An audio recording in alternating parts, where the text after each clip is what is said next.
So, WWE 2K22 has finally released after many delays and the dumpster fire that was WWE 2K20. I've been playing it since it came out, and I've decided to make a list of 5 good things and 5 bad things about this year's entry in the series. Join me as we list them. So the first good thing, the graphical overhaul. There's one thing that everyone could notice from the trailers without any actual hands-on gameplay. It is the fact that they have added some more bells and whistles to the general presentation this year. The game overall looks stunning this year, with the majority of wrestlers looking true to their real-life counterparts. The entrances are better than ever, and there is just a general nice fit and finish to the presentation. 2K19 really stepped up their game in that regard, but 2K22 steps it up to another level. Bad. The new control scheme. Straight up, I hated the new control scheme changes for 2K20. There was nothing wrong with the controls for the game, the way they were.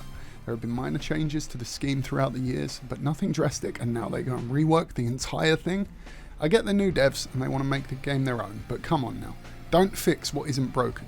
Everyone complained about the 2K20 control scheme, and rather than reverting it back to the one that people actually like, they just doubled down on this one and gave us another new one instead. Shame. Good number 2. My Rise. So I don't think anyone is going to argue that My Rise is a huge step up from what they called a story mode in 2K20. Lunch tray, anyone? This time around the devs have taken ideas for the storylines from the wrestlers themselves, and it shows.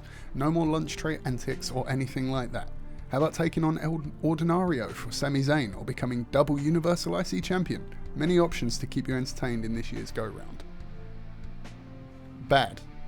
Various removed features. Okay, so this one bums me out hard. Lots of features have been straight up removed or toned down in the game, some of which have been staples of the franchise for a very long time. Table stacking is gone, no more erector set projects for you. Aerial finishers through tables is gone. You can set the wrestler to do the move as standard, but this is a workaround that should not be needed. There are no more backstage oh my god moments, promos in universe are gone, towers are gone, there are limited reversals, and even the advanced entrance creation. All gone. These are just some of the things that have been taken out from this year's entry, and removed features are never a good thing. Good. Hell in a Cell. This one makes me very happy. Changes were made to Hell in a Cell in 2K20 that allowed you to use the weapon wheel to select toys during a match. This change was appreciated, and they've kept it in 2K22.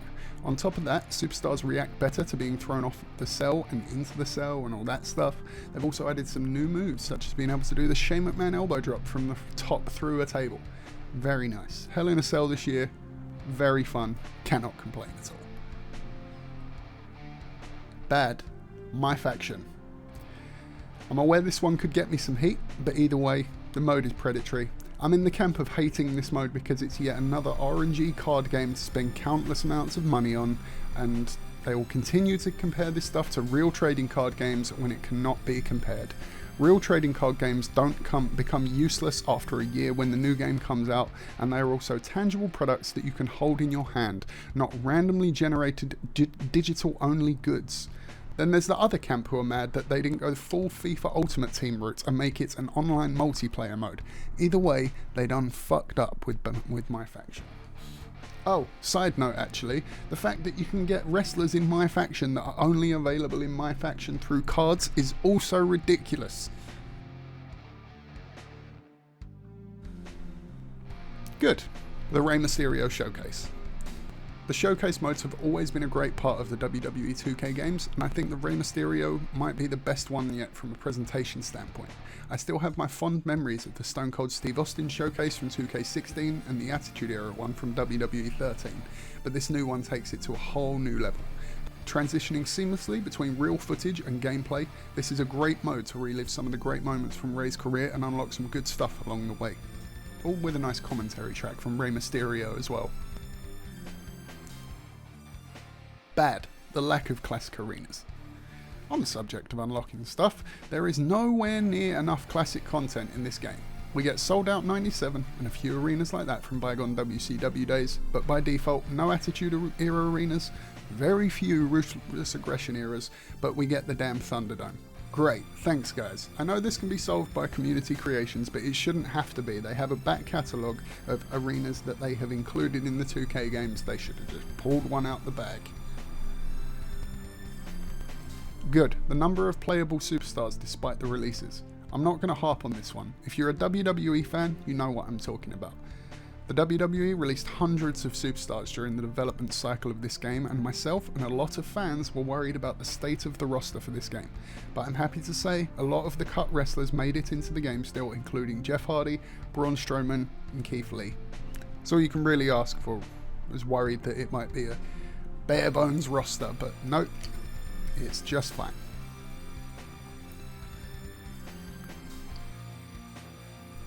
The bad. The marketing. It hits different. Really? No.